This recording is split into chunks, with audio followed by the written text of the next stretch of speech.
Alô, galera, Duduzinho na área, professor Eduardo Alves, Juiz 21, a revisão aí para o concurso TJ, técnico judiciário, que você fez, e teve aquele problema todo, aquele cancelamento, né? E que no próximo domingo, certamente você fará uma excelente prova de língua portuguesa. Então a gente vai fazer aqui uma revisão de português e redação, a discursiva, que pegou muita gente também no dia da prova. Então a gente vai trabalhar aqui, eu vou começar trabalhando logo a parte de língua portuguesa, a parte de interpretação do texto, que essa banca IBFC, ela não dá muito problema não, no que diz respeito à interpretação, né? Mas você precisa estar muito atento para perceber a inferência, né? A questão da inferência, aquilo que está subentendido no texto. Vamos dar uma olhada aí. Passa aí, meu amigo Roberto. Betão, passa aí, por gentileza. Então a gente tem um texto, observa, sempre dá uma olhada na fonte. Quem foi que escreveu aí? Viviane, não é? E lá na parte de baixo ele diz aí, ó, de onde foi tirado o texto de 2018, página 11, certamente de um livro. Ok? Não, a banca não costuma trabalhar título, normalmente eles evitam trabalhar o título, porque passa a ser uma referência para o candidato, e aí eles suprimem. Mas aí você vai destacar o primeiro período sempre. O primeiro período ele é muito importante, por quê? Porque ali normalmente aparece o referente principal, ou então a ideia central, a ideia do texto. E ele começa dizendo o seguinte: quando começou a enterrar os seus mortos, veja que ele usa aí, ó, quando começou a enterrar seus mortos, ele usa aí uma oração adverbial, estabelecendo uma relação temporal. Então ele trabalha a questão temporal aí, você fica atento já aos conectivos, porque certamente uma questão outra lá, eles trabalham lá o valor semântico das conjunções. Então aí o texto começa com o quando começou a enterrar os seus mortos, quando de algum modo construiu um ritual funeral. A gente já percebe a questão cultural, né? Está aí subentendido nas entrelinhas. O homem sabe, há 100 mil anos, já tinha consciência de sua finitude, de sua presença provisória no mundo. E este ritual funeral marca um novo estágio da vida da espécie Homo, a consciência.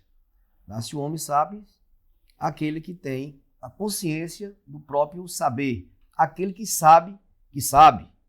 Foi esta consciência da fragilidade da vida, foi este choque que nos fez ver a nós mesmos, que nos fez ver a vida em alta conta. A vida é rara, deve ser cuidada, deve ser cultivada, deve ser o quê? Mantida. Veja que ele suprime aí. Foi a necessidade da expansão da vida humana no mundo, foi o seu fortalecimento que nos fez, de algum modo, pensar: preciso me precaver, conhecer as estações, preciso plantar o próprio alimento, cultivar as ervas que curam, preciso fabricar armas, ferramentas, preciso festejar o que ainda tenho e brindar a vida, porque a vida é curta e eu quero viver. Foi a consciência da fragilidade da vida, do quanto tudo é provisório e instável, que impulsionou os humanos em direção à cultura. Então veja a palavra cultura. Eu já vou destacar aqui a palavra cultura, que logo no primeiro período apareceu lá nas entrelinhas, né? Mas esta relação entre a vida pensada como natureza e a cultura, novamente, no sentido de ação, de intervenção humana no mundo. Sempre foi uma relação difícil. E esta relação entre o conhecimento, produto da linguagem e da consciência, e a vida como a totalidade que nos é dada, que interessa nisso, e de modo como a espécie humana se relaciona com a natureza, o mundo, a exterioridade que o cerca, mas também com a natureza que traz em seu próprio corpo e que o constitui. Aí ele vem para o final do texto. O que Nietzsche faz é propor um exercício de autognose, ou seja, aí, isso aí é um advérbio impróprio.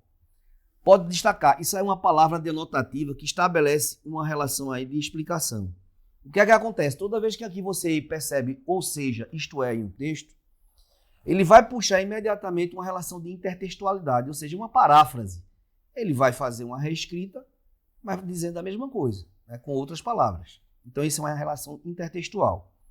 Ou seja, de autoconhecimento da humanidade, como a própria espécie se colocasse em questão e pensasse: o que temos feito?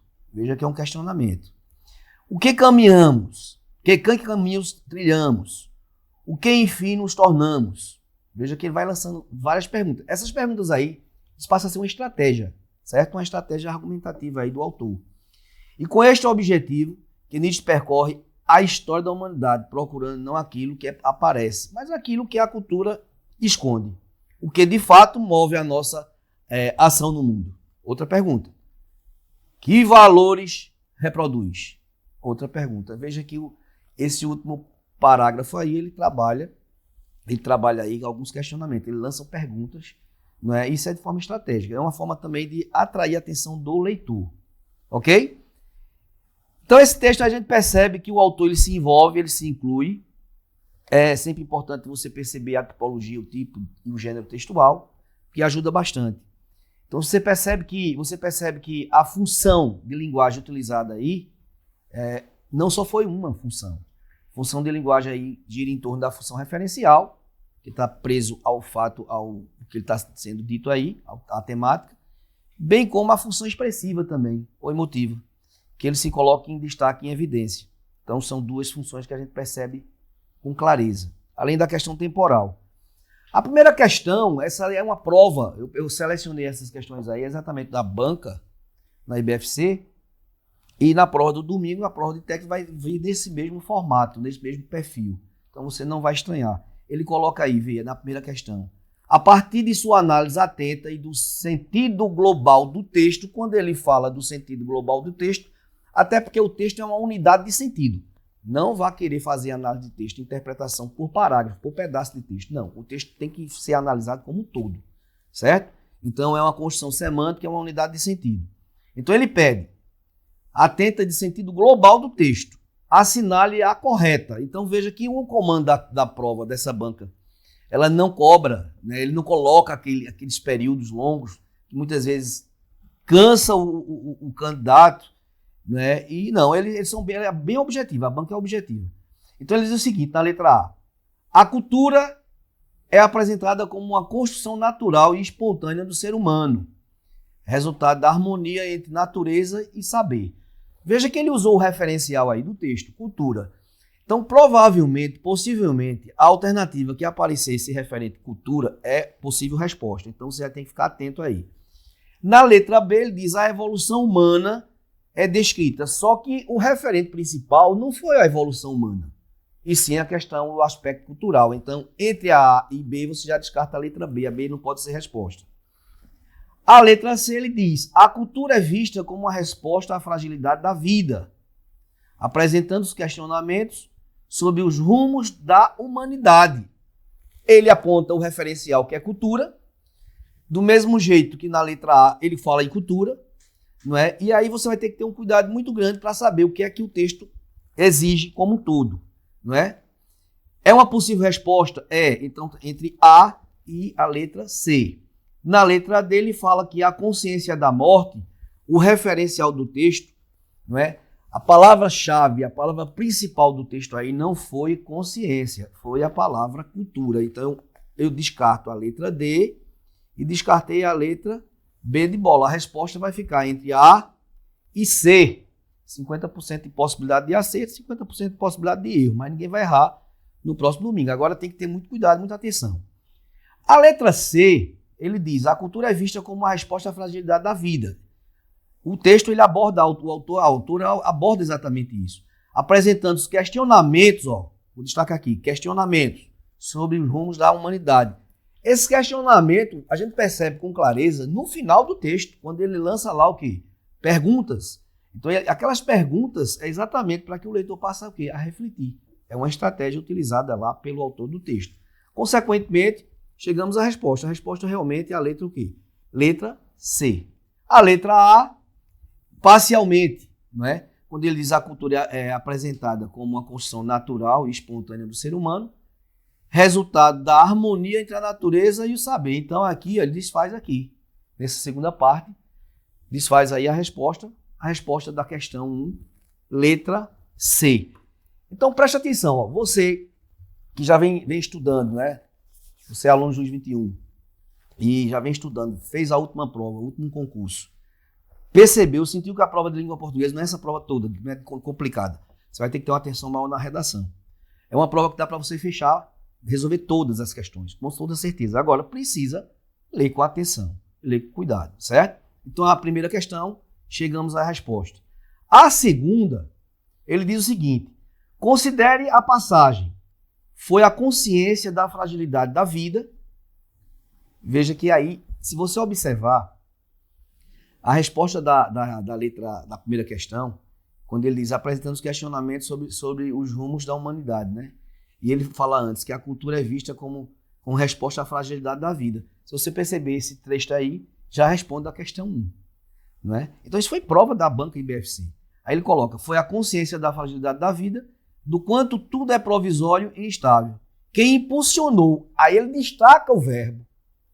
E o verbo aí, se você perceber, qual é o modo e o tempo verbal? Quando ele diz impulsionou, está no passado. É um passado que foi finalizado, então o pretérito perfeito. É um passado que foi finalizado e podemos dizer que é um passado próximo também. Então impulsionou os humanos em direção à cultura. Isso está no terceiro parágrafo. É sempre importante você dar uma volta lá, dar uma conferida no texto. Assinale a alternativa em que se faz uma afirmação correta acerca do verbo em destaque. Então ele quer saber exatamente essa questão aí do verbo. Se ele fala em verbo, então certamente essa questão é de gramática, elementos gramaticais, elementos linguísticos. E verbo. Se você pegar alguma questão que envolva concordância, regência, crase, colocação de pronome, tudo isso vai girar em torno de quem? Dos verbos. Uma questão que vai falar de período, período simples, período composto. A gente sabe que o período é simples ou composto pela presença de quem? Do verbo. Então dá uma olhada lá. Na letra A, ele diz assim, o pronome indefinido tudo, presente na oração anterior, exerce a função de sujeito simples.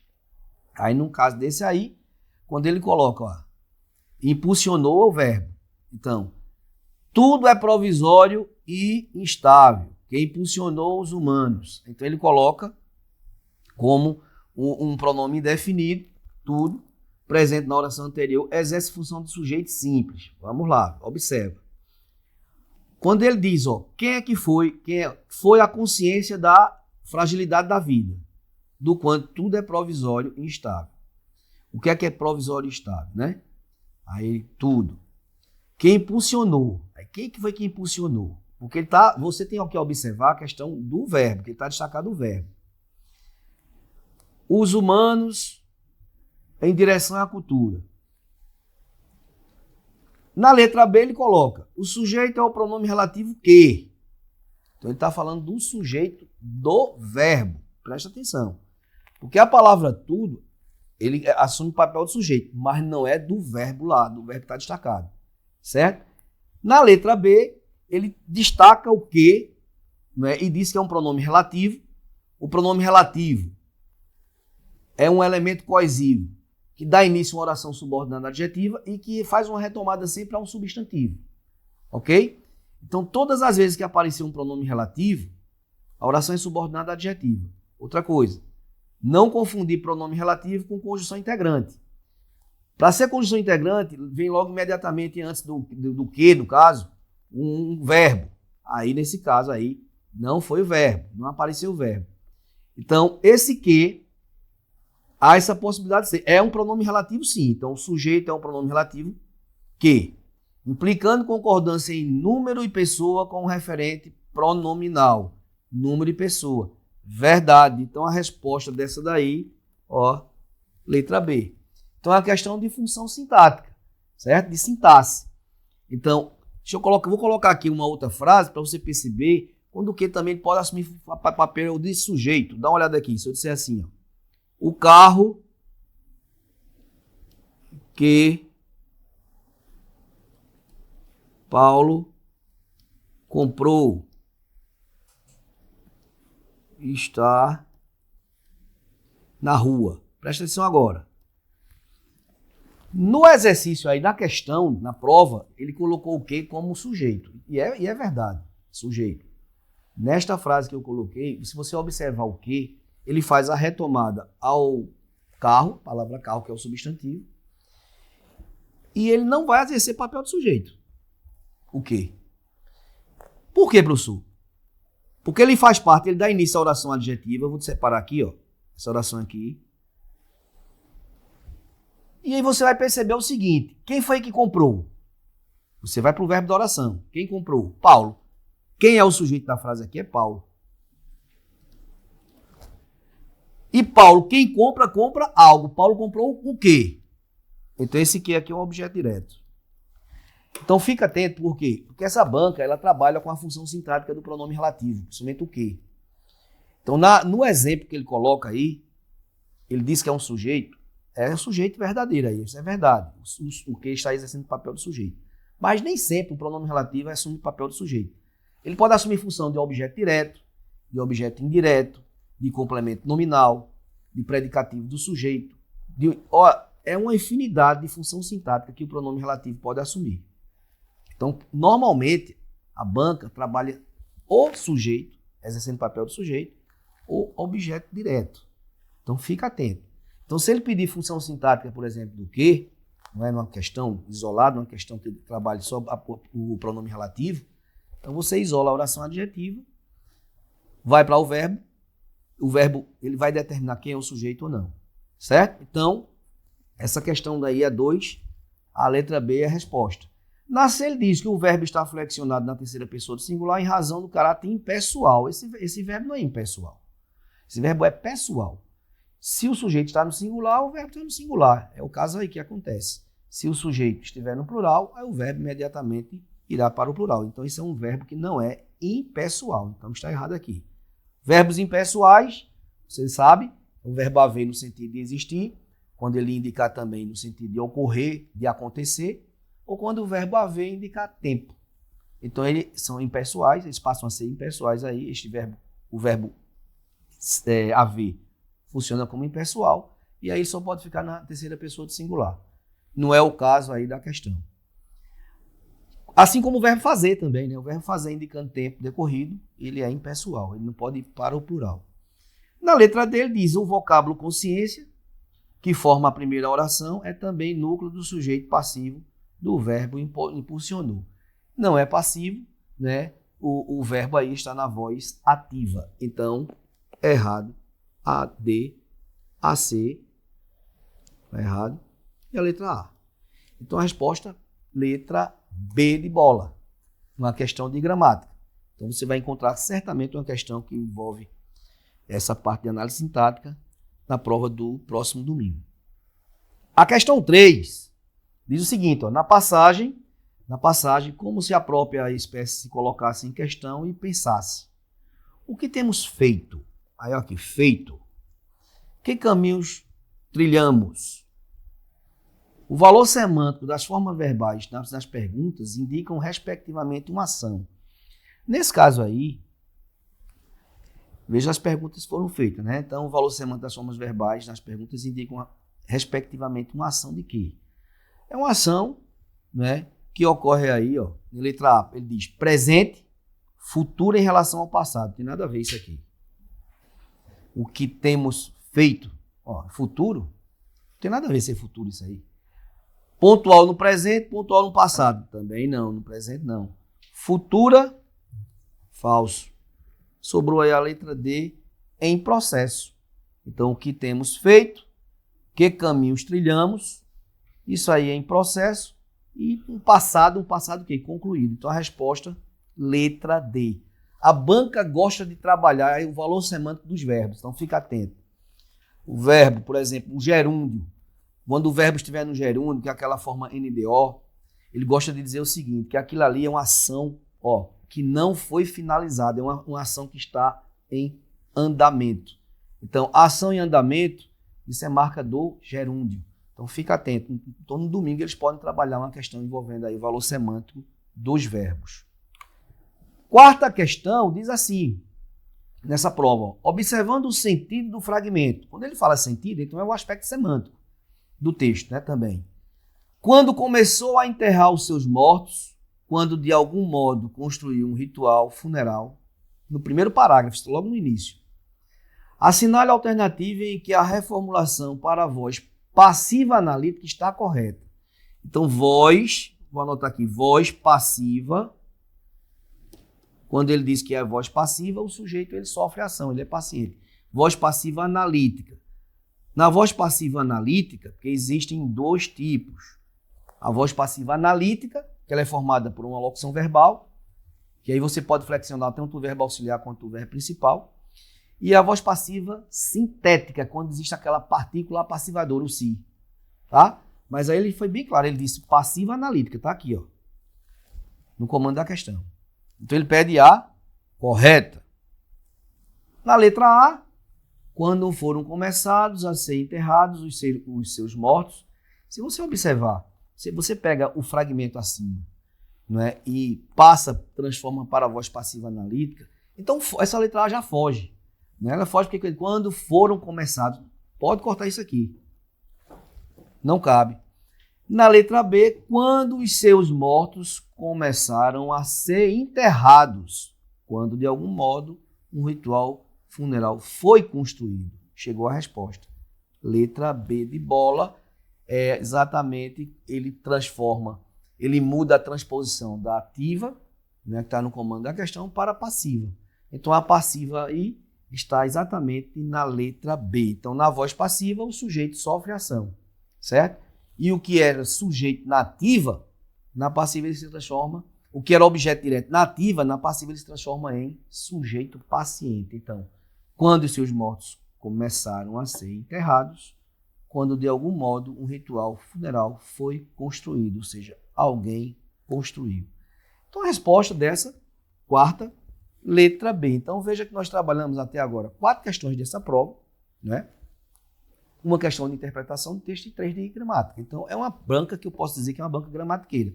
Você tem que ter muita atenção a esses aspectos linguísticos. Na questão 5, ele diz assim: nos 3 primeiros parágrafos, o verbo foi aparece repetidamente no início de orações. Quando ele coloca essa forma repetida aí, não é por acaso, é intencional. Isso é estratégia, certo? Então, ele diz aqui, aparece repetidamente no início de orações. Essa repetição cumpre principalmente a seguinte função no texto. Veja só, isso como é uma estratégia, ele faz isso também, né, para dar destaque, para chamar atenção, certo?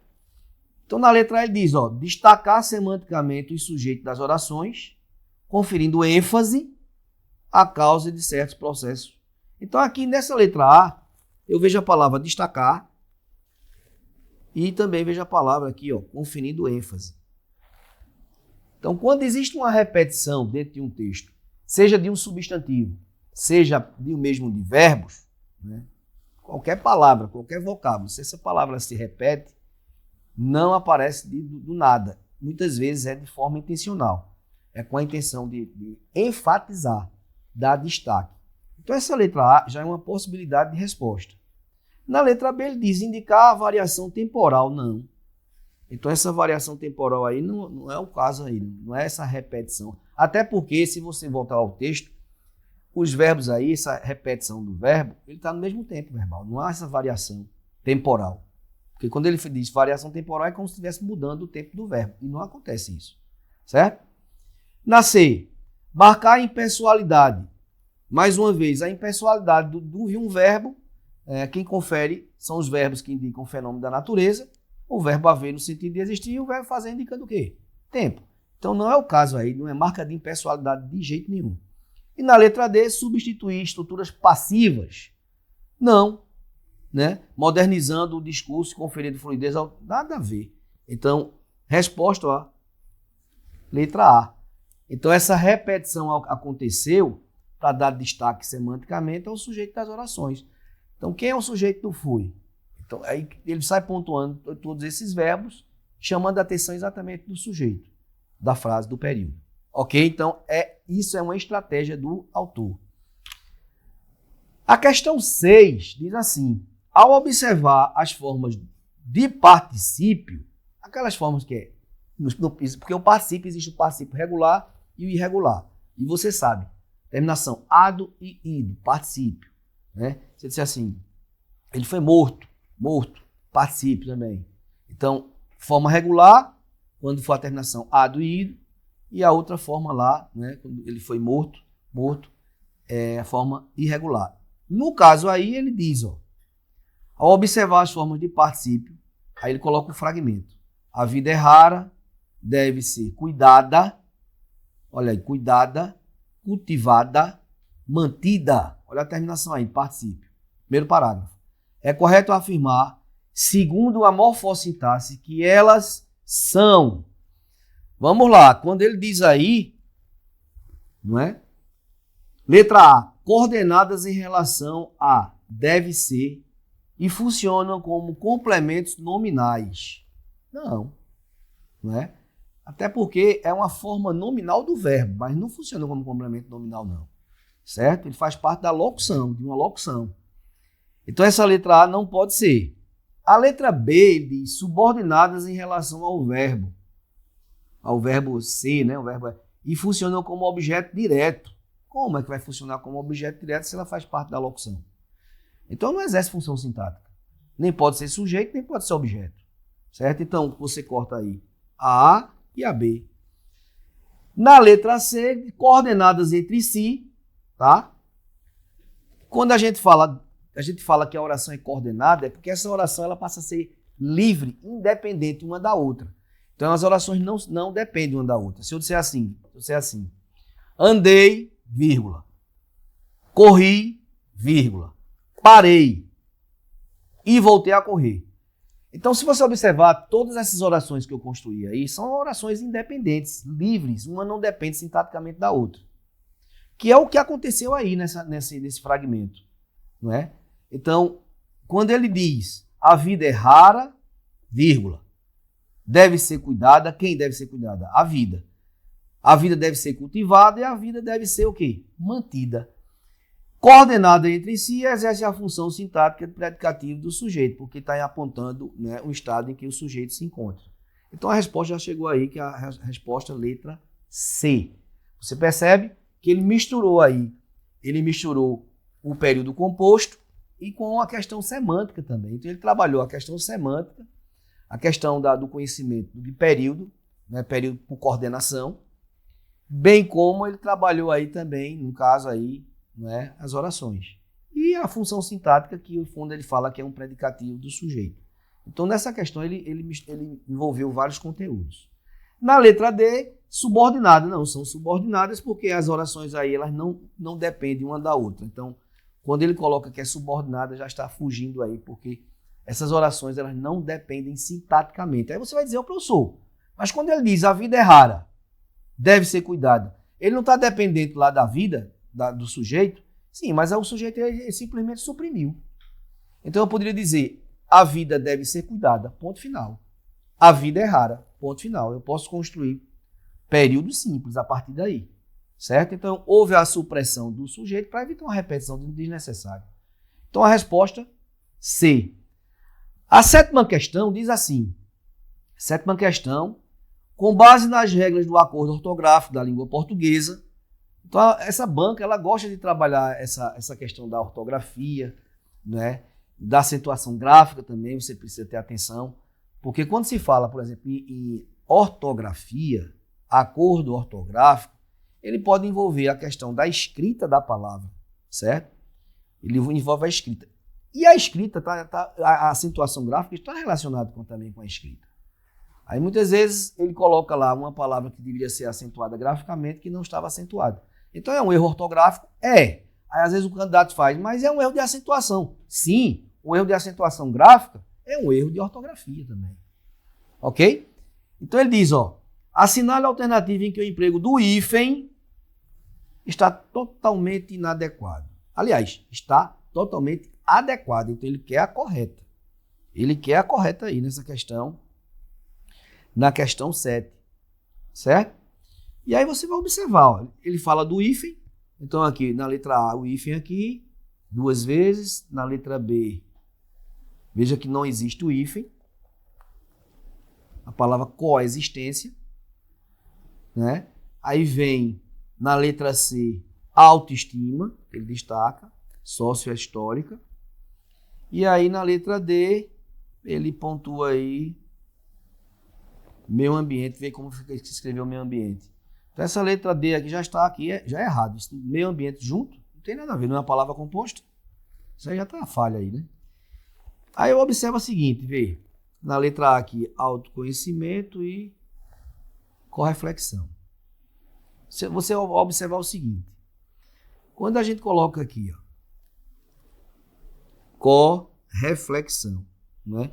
É o chamado prefixo e falso prefixo. Esse prefixo aqui, ó, cor, não é? A palavra posterior vem iniciada com R. Então, é uma vogal, então ela vai ter que dobrar aqui, ó. Correflexão.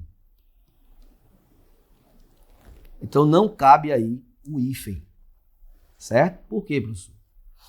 Porque a palavra, eu tenho um falso prefixo, eu tenho um prefixo ou falso prefixo, terminado com uma vogal. Se a palavra posterior for iniciada com S ou R, o que é que acontece? Dobra. Essas letras irão dobrar e a palavra ficará junto. Por exemplo, essa palavra aqui, ó. Auto-rádio. Auto, um falso prefixo. Rádio. Antes do acordo ortográfico, né? Ele era separado por um hífen. Como a palavra auto, ela finalizou com a vogal e a palavra que iniciou foi uma palavra iniciada com R, então autorrádio é escrito assim agora. Autorrádio, conforme o acordo ortográfico. Então essa letra A, ela já foge aí na palavra correflexão, que ela não existe aí, não apresenta hífen, certo? Ela tem que dobrar o R e o erro está aqui, ó. Então a letra A já não pode ser resposta. A letra B, não é? Ele coloca a palavra coexistência, autoavaliação. O que é que acontece? Eu tenho aqui um falso prefixo, terminou em vogal. A palavra posterior, ela inicia também com a vogal, só que com vogal diferente. Nesse caso aqui, quando ele coloca auto, não é? Cadê que é? Qual foi a palavra? Foi autoestima, né? Não é isso? Não. Deixa eu olhar aqui. Autoavaliação, tá aqui. Então ele vai juntar isso aqui, ó. Autoavaliação. Certo? Então, são vogais diferentes. Juntou aí, é um falso prefixo. A palavra iniciada com vogal, a palavra vai juntar sem a presença do hífen. Então, quando ele coloca aí, na letra B, não é? Essa autoavaliação está correta aqui. Certo? E coexistência também são letras distintas, vogais diferentes. Juntou aqui também. Então a resposta já chegou aqui, ó. Como ele quer a correta, não é? Totalmente o emprego do if totalmente aí adequado. Chegamos aí à resposta da letra B. Na letra C, ó o erro logo de cara. Autoestima, auto, falso prefixo, finalizou com a vogal. Estima. Palavra iniciada com vogal, mas só com vogal o quê? Diferente. Então, autoestima, essa palavra era para ser junta, colada aí, ó, sem hífen. Então, o erro está aqui. Ó. Certo? Então, a letra C também está errada. Na letra D, a gente já viu que a palavra meio ambiente é uma palavra separada, não é uma palavra composta. Então, a resposta dessa questão ortográfica é uma questão que envolve o emprego do hífen. Letra B. Então, vê bem, para não esquecer. Quando for a mesma, uma vogais diferentes. Autoestima. São vogais diferentes, juntas, sem hífen. Certo? Autoescola. São vogais diferentes, juntas. Ok? Se for auto-rádio, como eu falei. Rádio, começou com R. Dobra o R, palavra junta, sem hífen. Mini saia. Mini saia. Mini, prefixo, saia. Iniciou com S. Não existe mais o hífen. Dobra o S. Mini saia, 2 S. Ok? Vamos para a próxima. A questão 8 diz o seguinte, ó, foi um texto, tem um texto aí, um texto curtinho aí, esse texto 2. Então, na prova do próximo domingo, para técnico judiciário aí do TJPE, o que é que vai acontecer?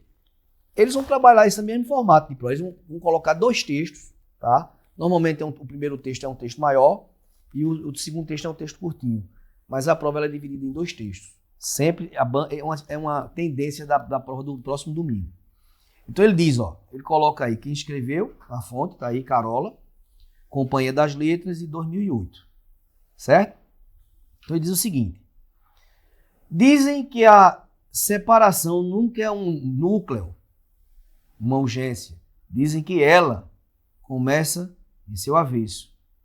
E que é justamente no momento mais suave, o primeiro encontro, o primeiro olhar, que a separação começa a existir.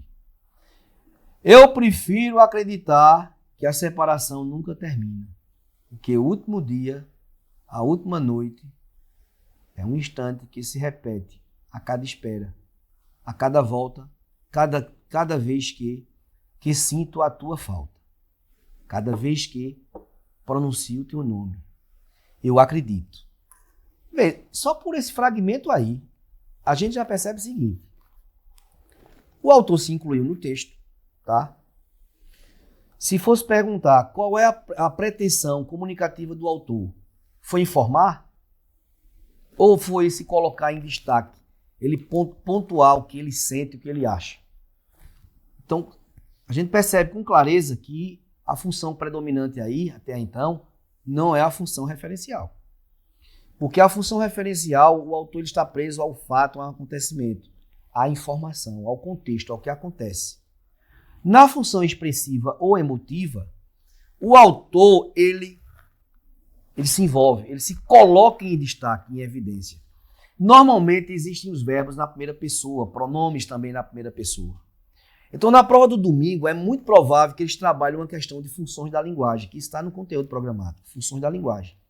Então, veja, o autor aí, ele se envolve, ele se posiciona, ele utiliza a função expressiva ou emotiva. Ok? Tem muito a ver com a questão do estado de espírito. Então, a função expressiva ou emotiva, professor, só quando os verbos aparecerem na primeira pessoa, os pronomes em primeira pessoa, não necessariamente. Mas você vai encontrar muito também a utilização de adjetivos, do uso de reticências, exclamações. Por exemplo, se eu disser assim, que dia maravilhoso, então é o que eu acho, é o que eu penso. Veja, que dia maravilhoso. Em momento algum eu usei verbo em primeira pessoa, eu usei pronome em primeira. Mas eu estou pontuando aquilo que eu acho, que eu sinto, o que eu acredito. Então, há uma subjetividade. A função expressiva, ela é irmã da função poética, certo? Então, nesse caso aí, a gente já percebe que houve uma inclusão por parte do autor. E aí ele diz o seguinte, aí, continuando: eu acredito que, ao te chamar, uma estratégia, um encanto, eu seja capaz de fazer com que você se vire e olhe. Aí, quando ele usa o você, ele já está também preso ao interlocutor, ao apelo, à função apelativa. Então, já tem mais de uma. Só que o que predomina no texto até agora é a função expressiva ou emotiva. Aí ele continua: e sem perceber, entenda entre nós um atalho, uma ponte. Mas como a gente chama alguém que foi embora, alguém que está longe, alguém que não está, a distância deveria imediatamente impor um tom mais solene. Isso é o que ele pensa, isso é o que ele acha. Então isso é uma subjetividade, certo? Aí ele continua: afinal, a distância. Mas como a gente trata com distanciamento alguém que acabou de estar tão perto? Aí deixou uma pergunta também. Então a autora do texto, quando ela produziu aí, a intencionalidade, a pretensão comunicativa dela foi exatamente marcar essa expressividade, né? A função predominante aí é a função poética da linguagem. Então, nessa questão 8, ele diz assim, vê: a forma com que o tema da separação é tratado no texto ganha expressividade por meio do predomínio da função de linguagem. Está vendo aí que ele usa? Então, na prova anterior, uma questãozinha lá que ele trabalhou funções da linguagem. Então, nas últimas provas da banca, da IBFC, ela vem trabalhando funções da linguagem, que são 6 funções. A referencial, foco no contexto, no fato, no acontecimento. A função conativa ou apelativa, o foco é no interlocutor, tá? É aquele texto apelativo que você coloca em evidência o receptor, o interlocutor. A função metalinguística, que o foco, a evidência está no código linguístico, você encontra em definições e conceitos. Você perceber que o texto lá está definindo, está conceituando, é função metalinguística. E no caso aí a função expressiva, não é? Função poética, que aí o autor ele está preocupado em passar uma mensagem de uma forma simbólica, usando esse jogo de palavras, e é uma grande subjetividade. Então, nessa daí, ele está pedindo aí, você, o candidato, precisaria ler o texto e saber qual é a pretensão comunicativa do autor. Nesse caso aí, não é? Ela é subjetiva. Então, na letra A, ele diz, estabelece uma interlocução com o receptor. Ó, não, ele não coloca o receptor aí em evidência. Ele está se colocando em destaque. Na letra B, ele busca testar com interrogações. Quando ele diz testar, ele está falando da função fática. Isso aqui é fática. Ó. A função fática, por exemplo, se eu vou conversar ao telefone. Quando eu digo alô, eu estou testando o recurso comunicativo. Não é? Os policiais, por exemplo, quando se comunicam através de rádio, que ele fala lá QSL, ele fala em QSL porque ele está perguntando se a outra pessoa está entendendo, está compreendendo. Aí ele está testando o canal. Não é a letra B. Na C, faz uso do código para definir. É aquilo que eu falei. Aí é a função metalinguística, essa daqui. E não é. Ok? Aqui, ó. Metalinguística. Não é. Pode esperar uma questão dessa na prova domingo. D. Prioriza a subjetividade. Eu digo, opa, subjetividade. Quando ele fala em subjetividade, quando o autor escreve com subjetividade, ou a função é expressiva ou emotiva, ou é poética. Uma das duas.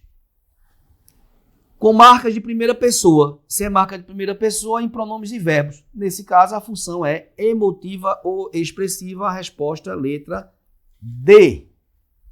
Questão que envolve aí pretensão comunicativa às 6 funções da linguagem. E na letra A, ele estabelece uma interlocução, aí ele está falando da função, ó, conativa. Ok? Então, dá uma revisada ainda, dá tempo ainda. Você não estudou essa parte de funções da linguagem, dá uma revisada que sair certamente. Nessa prova ele colocou a 8ª questão, na prova no domingo será a 9ª questão da prova. Certo? Como assim, professor? Já sabe qual é a prova? Não, a gente trabalha a intencionalidade da banca. Trabalha a intencionalidade da banca.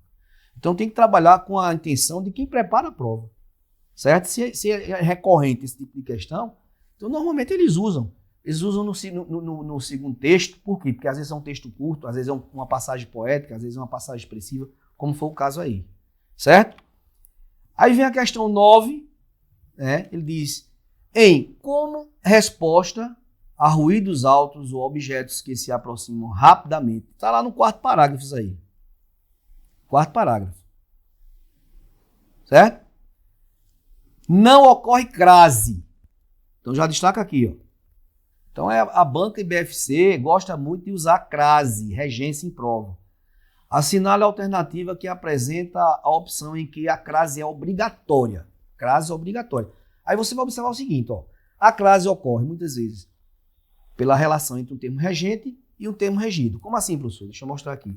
Se eu disser assim, fiz referência. Aí referência, que é um substantivo, referência a quem? A quê? A moça. A palavra moça é uma palavra feminina. Admite o artigo. E a palavra referência exige preposição a. Então, a contração da preposição com o artigo resulta no processo de crase. Isso é um caso de regência nominal e obrigatória. Então, se eu tenho um verbo transitivo indireto, exige preposição a palavra posterior for feminina, ou iniciada com a letra A, se for um pronome demonstrativo, aquilo, aquele, aquilo, aquela, o acento de crase vai ser obrigatório, certo? Agora, existem também situações, né, que essa banca gosta bastante, você vai ter que ficar muito atento aí, porque eles gostam de trabalhar, né, as locuções adverbiais, prepositivas e conjuntivas. Durante nossas aulas aqui no JUS, eu cheguei a falar disso aí. As locuções conjuntivas, ó, à medida que, a proporção que, crase obrigatória, independente de termo regente. Certo? As locuções prepositivas, ó, a base de. Então, iniciou com preposição a, base de. O acento de crase é obrigatório nas locuções prepositivas femininas. E nas locuções adverbiais, à vista, à direita, à esquerda. Ok? Então, aí nesse caso, ou é tipicamente uma questão que vai envolver regência mesmo, termo regente, ou uma locução. Mas é muito comum essa banca trabalhar locução, quando ele fala de crase. Então, vamos lá. Na letra A, você percebe aqui que ele usou aqui o ar sem um acento de crase. Até porque correr é verbo. Certo? Então, aí eu não posso usar acento de crase. Se eu usar um acento de crase aí, o acento grave, eu cometo um erro de regência. Então, essa daí não é resposta. Na B, temia o barulho do motor a óleo. Ó, a óleo. Mas óleo é masculino. Então, também não cabe o acento grave aí. Ele se dedica. Se dedica a quê? Esta. Esta é um pronome demonstrativo. Então, antes do pronome demonstrativo, este, esta, isto, não cabe o acento de crase. Ele não colocou. Só sobrou a letra D aqui, ó. Que é a resposta. Estavam à espera de. Ó. A iniciou com preposição, terminou com preposição. À espera de. A mesma coisa se eu disser à procura de, à espera de, à moda de, são locuções prepositivas femininas. Essas preposições, essas locuções prepositivas, elas vão receber o acento de crase obrigatoriamente, independente do termo regente. Então a resposta é, se no próximo domingo, a prova do TJ, técnico, ele falar em crase, fica atento nas locuções. Então existem as locuções adverbiais, prepositivas e conjuntivas. Se forem femininas, o acento de crase é obrigatório. E a última questão desta prova aí, ele fala o seguinte, ele diz assim, ó, ele pega o fragmento do texto, como foi feito também nas demais questões, e diz, ó, considere o verbo em destaque e com base nas regras de concordância verbal. Então, concordância verbal é um conteúdo que aparece em todas as provas, em todas as bancas, e você vai, evidentemente, destacar o verbo.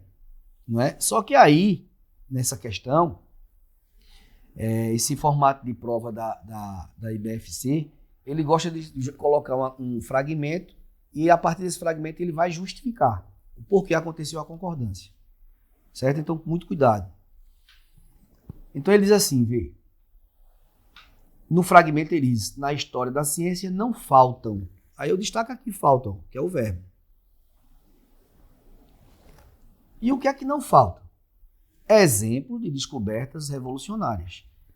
Tudo isso aqui é o sujeito do verbo falta. O núcleo é descobertas? Não, por causa da preposição. Então o núcleo aqui, ó, exemplos. Exemplo está no plural, verbo no plural. Como ele pede a correta, ele diz o seguinte. A concordância verbal está correta.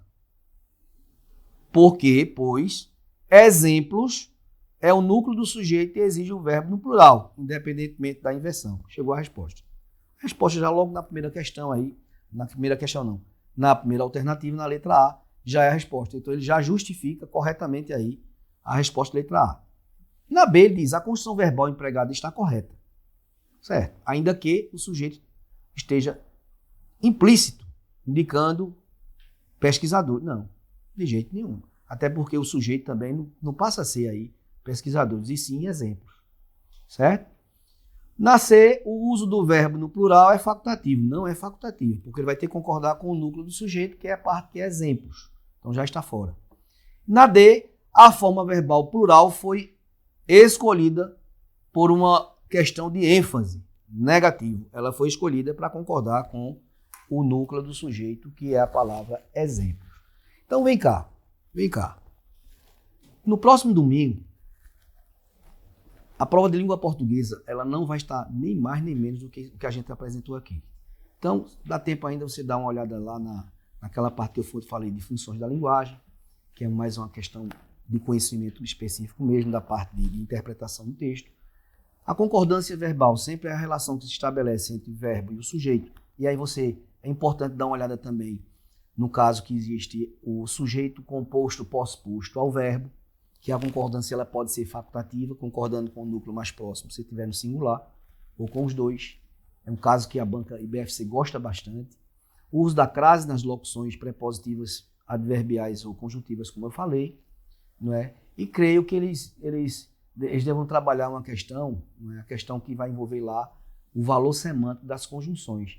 Eles gostam de trabalhar também as conjunções concessivas, que estabelecem a ideia de ressalva, uma oposição, uma ideia contrária. Certo? Por exemplo, ainda que, embora, ele gosta muito do embora, se eu aparecer embora, certamente é uma concessiva, estabelecendo uma oposição. Então fica atento porque a prova vai estar uma prova fácil e você não pode perder nenhuma questão, certo? A prova de língua portuguesa não vai ter estresse nenhum. Agora, a gente vai falar um pouquinho da redação, não é que a redação ela é determinante para que você, primeiro que você tem que fazer uma boa nota na prova objetiva, né? Não pode perder tempo, tem que ser bem eficiente, estar concentrado no que vai fazer, e a redação ela vai determinar lá a tua classificação, toda certeza. Na redação, dá uma olhada lá, vou falar logo aqui, diz o seguinte, que a gente fala da discursiva, né? Quando fala redação é discursiva. É a questão aberta que pega muita gente. Então veja só, mesmo que você não seja da área do direito, o edital ficou claro lá que a redação ela ia trazer um tema específico. Só que mesmo você sem ser da área do direito, mas você precisou estudar lá o direito, né? Todos os direitos que a banca cobrou, você precisou estudar. Para poder passar nesse concurso, classificar nenhum concurso, você tem que ter esse conhecimento aí da parte jurídica, certo? E o que você estudou em direito constitucional, né? em direito penal, processual, isso você vai colocar em prática na redação. Por quê? Porque ele vai trazer uma situação, né, que você vai ter que pontuar esse conhecimento que você tem nessa área. Na área que você, principalmente, você estudou. Você está lá no edital, você precisa estudar. O que eu vou falar um pouco aqui, né, essa questão do direito, deixo sempre para os meus colegas aí do juiz, que são especialistas, são feras aí na parte do direito, né? Mas a gente vai falar um pouco aqui sobre o formato, sobre a estrutura, como você deve estruturar o texto, para não ficar perdido e terminar, né, perdendo tempo, passando 2 horas para fazer uma prova, não pode. Então dá uma olhada aí, vê. Primeiro, as características da discursiva, do TJ. Eu coloquei aqui. Quais são as características que essa banca ela vai cobrar de você? Tá? Normalmente os editais da IBFC eles colocam. Vê. Formato. Questão discursiva, estudo de caso ou questão teórica. Só que estudo de caso para técnico não vai ser. Não. Certo? Isso é mais para analista, para oficial de justiça, isso aí já passou. Mas ele pode trazer uma questão teórica, com alguns tópicos que você precisa desenvolver. E o texto é dissertativo ou argumentativo. Só que é o seguinte, veja, quando ele fala dissertativo ou argumentativo, a última prova, a prova que foi suspensa lá, eu percebi o seguinte, para você trazer aquela temática lá, se não me engano foi litigância, coisa desse tipo, para argumentar não é fácil.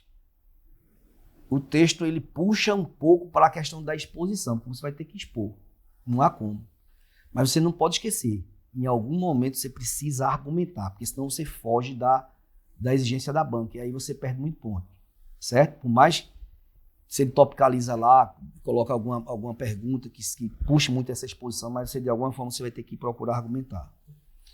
Aí vem o conteúdo, que são abordados, está lá no anexo 3, né?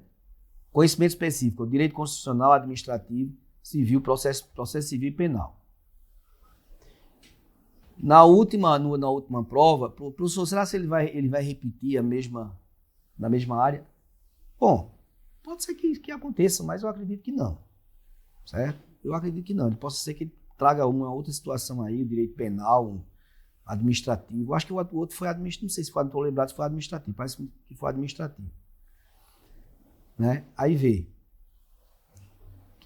Avaliação, né? A estrutura, aí a pontuação que o candidato ele vai ter que ter, 3 para a estrutura. Conteúdo, 5 pontos. Veja, o conteúdo ele é válido, ele é a exigência máxima.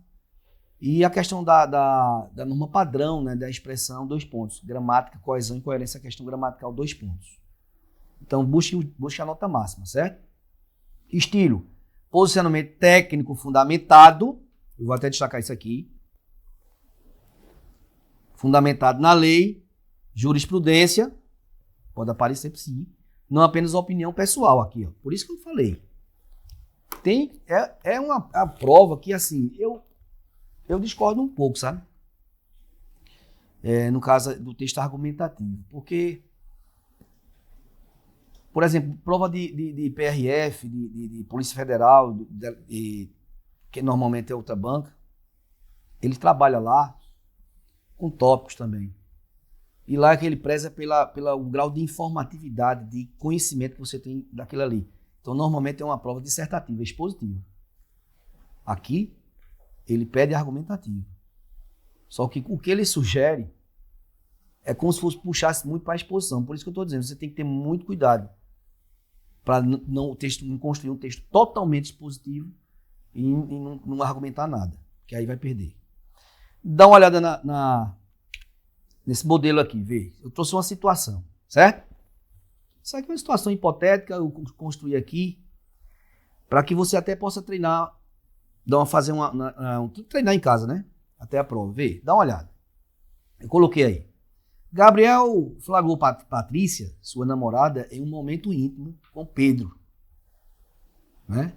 Alucinado, Gabriel efetuou o disparo de arma de fogo contra ambos, com a intenção de matá-los, mas errou a pontaria. Pedro, assustado com os tiros, saiu correndo do local e, na fuga, tropeçou em uma reentrância do piso, desequilibrou-se e bateu com a cabeça no solo. Fato relativamente independente que, por si só, causou o resultado morte. Veja, isso aqui eu peguei de uma prova dele lá, certo? Um modelo.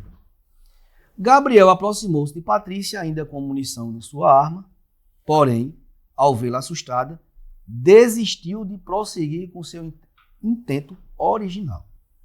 No caso, que era cometer um homicídio, né? Um feminicídio, no caso. Gabriel abraçou Patrícia, que na sequência sofreu um fulminante ataque cardíaco, vindo a falecer.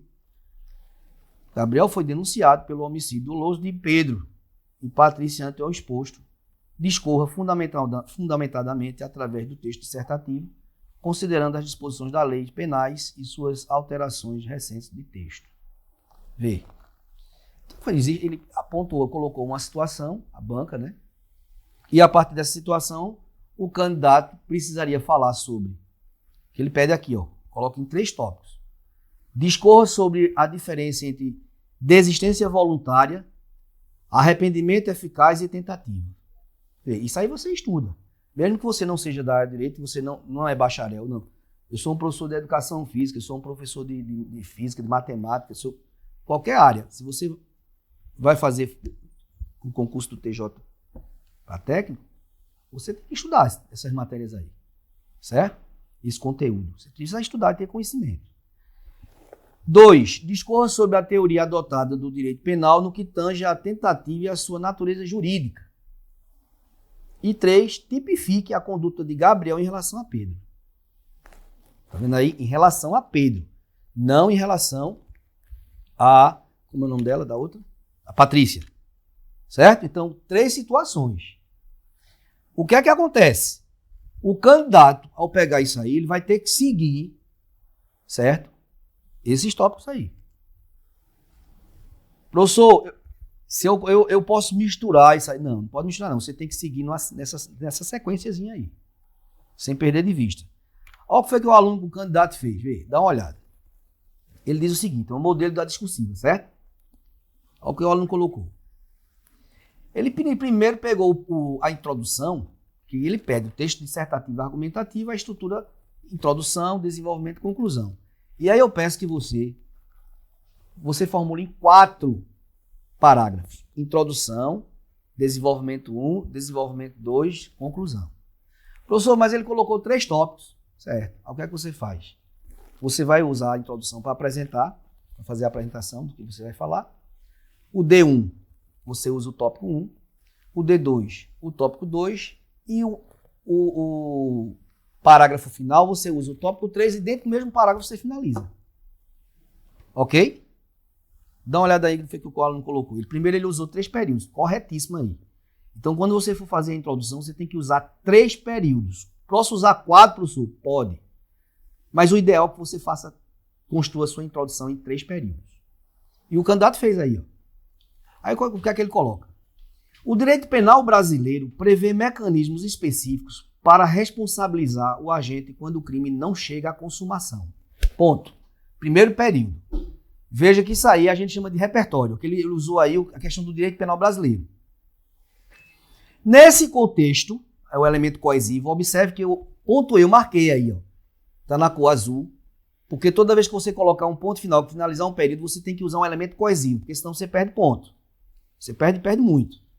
Nesse contexto, o ordenamento jurídico estabelece ordenamento jurídico estabelece distinções relevantes entre tentativa, desistência voluntária e arrependimento eficaz. E são os tópicos que foi dado pela banca. Então veja que a introdução ele fez aí, já está apresentando aí o que a banca pede. Institutos que integram o caminho do crime. Assim, vai finalizar o parágrafo. Torna-se necessário compreender. Esse termo que eu destaquei na cor verde, a gente chama de modalizador textual.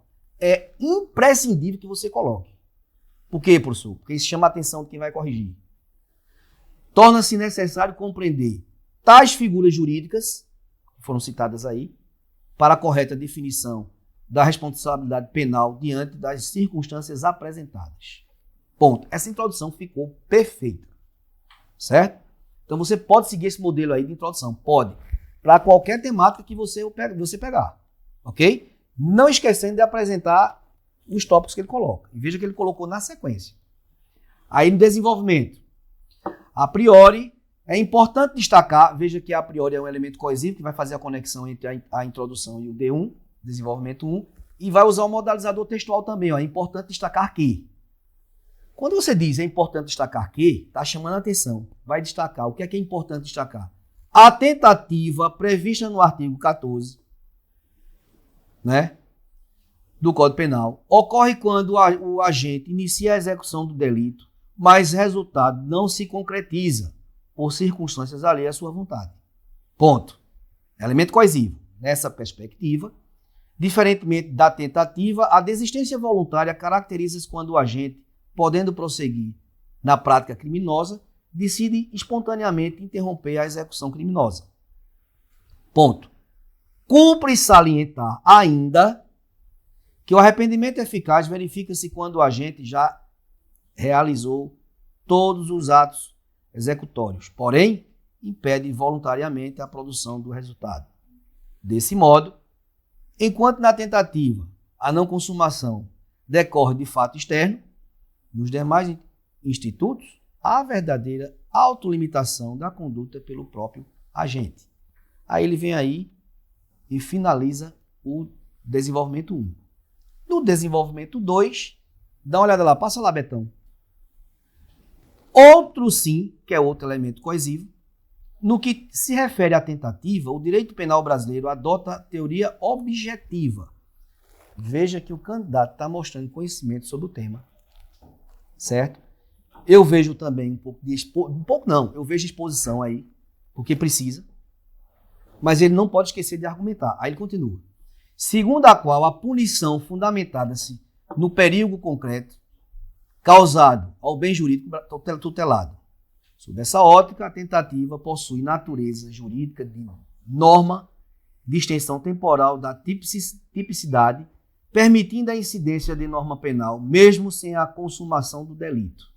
Nesse sentido, iniciado ato executório com dolo, admite-se a responsabilização penal do agente, aplicando-se redução da pena em razão da menor ofensividade em comparação ao crime consumado. Ele está mostrando que tem conhecimento do tema, do assunto. E aí vai finalizar dizendo o seguinte: portanto, logo, né, aplicando tais premissas ao caso concreto, verifica-se que Gabriel efetuou o disparo de arma de fogo contra Pedro, com inequívoca vontade de matar, iniciando a execução do crime de homicídio. Contudo, o resultado morto decorreu de causa relativamente independente à queda sofrida durante a fuga, fato que, por si só, produziu um evento letal, rompendo o nexo causal entre a conduta inicial e o resultado morte. Nesse sentido, à luz do Código Penal, a conduta de Gabriel deve ser tipificada como tentativa de homicídio, haja vista que a consumação não ocorreu por circunstância alheia à sua vontade. Então veja, esse candidato aí, ele conseguiu desenvolver o texto, né, partindo da situação posta pela banca, e aí ele montou essa dissertação. Ele seguiu, né, uma estrutura muito boa. Ele usou, né, períodos, Ele não deixou períodos longos. Então, a introdução ele usou 3 períodos. No desenvolvimento, ele pode usar 3 ou 4 períodos, que o desenvolvimento tem que ser evidentemente maior, certo? Então, assim, o que você deve fazer e deve seguir como um exemplo é essa estrutura aqui. Então, independente do conteúdo que ele trabalhe lá, nessa área jurídica, que certamente você domina, que você está estudando aí, vem estudando já, então, pode seguir esse formato aqui, ok? E aí, veja, já vou deixar aqui um exercício para você. Coloquei uma situação e 2 tópicos para você desenvolver. Por exemplo, dá uma olhada aí. Maria adquiriu um aparelho celular em um estabelecimento comercial, o qual apresentou defeito poucos dias após a compra. Após tentar solução administrativa sem êxito, ingressou com ação perante ao Juizado Especial Civil, pleiteando a substituição do produto e indenização por danos morais.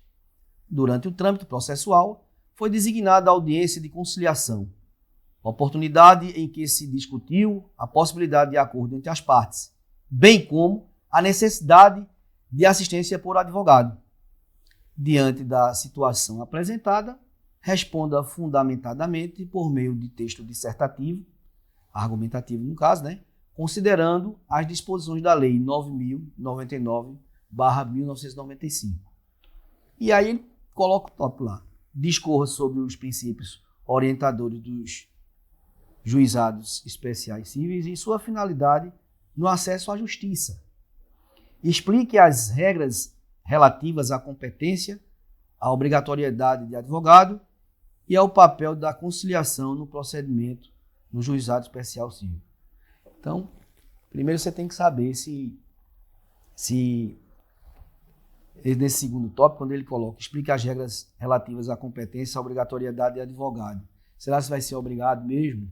Será que vai ser obrigatório a presença do advogado? Ou existe uma quantidade de um valor para que o advogado assuma e seja obrigatória a presença dele? Pronto, deixei essa situação aí, você pode dissertar, fazer um treinamento e pode seguir aquela estrutura que eu mostrei há pouco tempo, que é uma estrutura que você certamente vai deixar teu texto com clareza, objetividade, até porque você não pode dar trabalho ao corretor. E aqui eu desejo uma excelente prova, no próximo domingo. Faça uma prova com tranquilidade, que eu tenho certeza, você é aluno juiz, o aluno juiz está muito preparado e certamente vai conquistar aquela classificação. Ok? Deixo aqui um grande abraço e muito sucesso.